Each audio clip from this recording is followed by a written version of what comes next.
Bismillahirrahmanirrahim. Assalamualaikum warahmatullahi wabarakatuh. Welcome back to English with Miss Ria channel. And as I have told you before, I will explain more about the types of narrative text, and this semester you will learn about folklore ya. Oke, bagaimana definisi dari folklore? Kita lihat. Oke. Folklore is made up two words.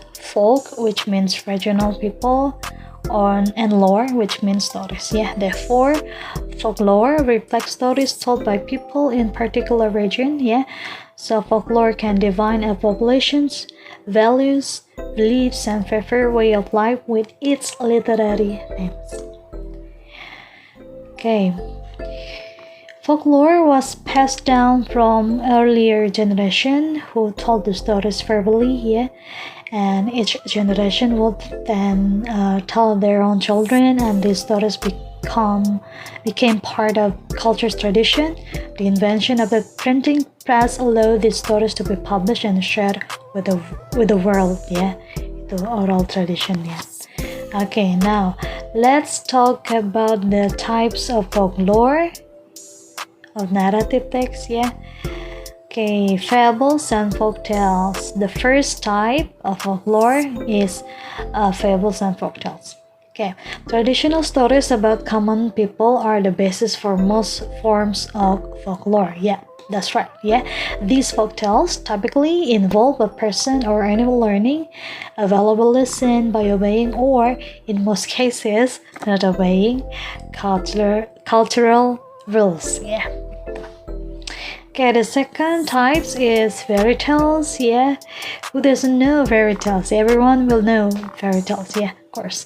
Fairy tales are folk tales that include elements of fantasy stories such as royalty and magic, and several early collections of fairy tales include stories published by the Brothers Grimm in Germany and Hans Christian Andersen in Denmark, and then they are often told to children as early introduction to social rules and expectations.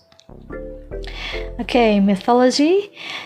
The third types of folklore. Many cultures explain everyday phenomena with tales of mythological figures. They range from stories about Greek gods, French fairy tales, and American tall tales.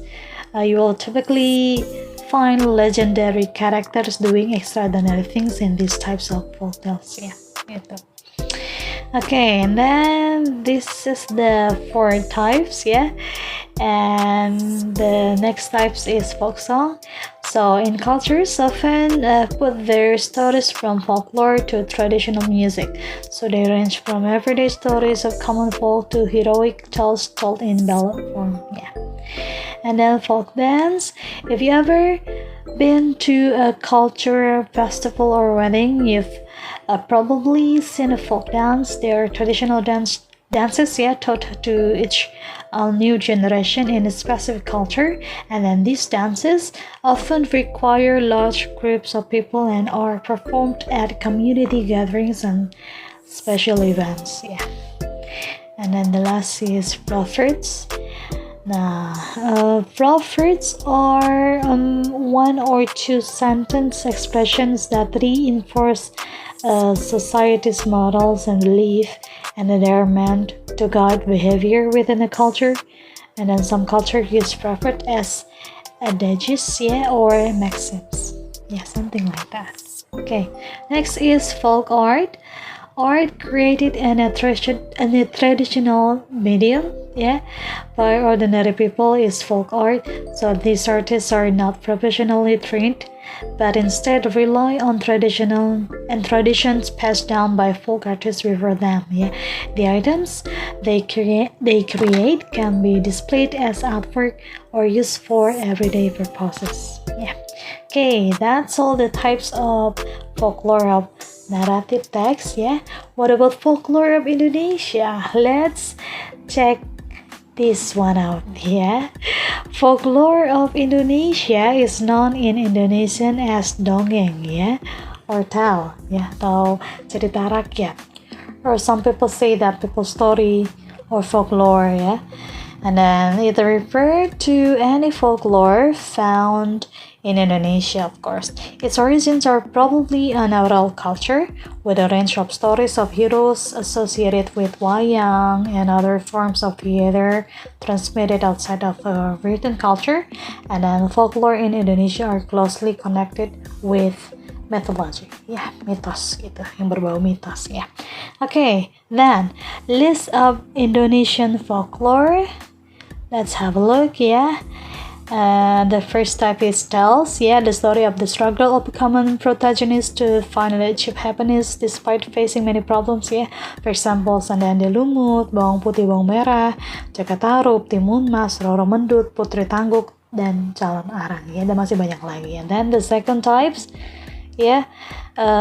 folklore in Indonesia, legends, the story that try to explain the origins of certain places, names, and or things. Aji Saka, Banyuwangi, Dewi Sri, Lanun, Legend of the Centipede Lake, Lutung Kasarung, Minangkabau, Malin Kundang, Parahyangan, Rara Jonggrang, Sangkuriang, Sulanjana, sampai Watu Gunung. You may have known these old stories, you guys. Okay, then the third types Indonesian folklore is epic, heroic tales of strugglers, battles and war, the story of a hero adventure and their exploits, For example, Ciung Wanara, Damar Wulan, Ken Arok dan Ken Dades, Lutung Kasarung, Munding Laya, Dikusuma, Pangeran Katak, Panji Semirang, Siliwangi, dan Sipiko. The fourth one is fable, animal tales featuring animals that behave like humans or interact and speak with humans. For example, Sliung Li, Sang Kancil, Keong Mas, Cendrawasih, dan masih banyak yang lain. Okay, then the fifth is myth, which demon, spirit, or ghost tales based on urban legend or supernatural phenomena. For example, Calon Arang, Kuntilanak, Nyai Roro Kidul, Rangda, Wewe Gombel, Sundel Bolong.